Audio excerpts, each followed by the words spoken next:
بسم اللہ الرحمن الرحیم۔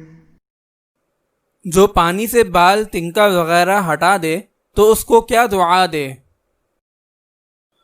حضرت عمر بن خطاب رضی اللہ تعالی عنہ فرماتے ہیں کہ آپ صلی اللہ علیہ وسلم نے پانی مانگا، میں پیالے میں پانی لے کر حاضر ہوا، اس میں بال معلوم ہوا، میں نے اسے نکال دیا، آپ صلی اللہ علیہ وسلم نے ہمیں یہ دعا دی، اللہم جملہ، اے اللہ اسے اچھا رکھ۔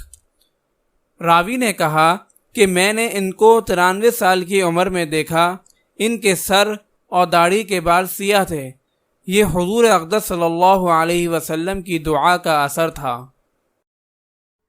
اگر آپ اس صدقہ جاریہ میں شامل ہونا چاہتے ہیں تو چینل کو سبسکرائب کریں اور لائک اور شیئر کرنا نہ بھولیں۔ جزاک اللہ خیرا۔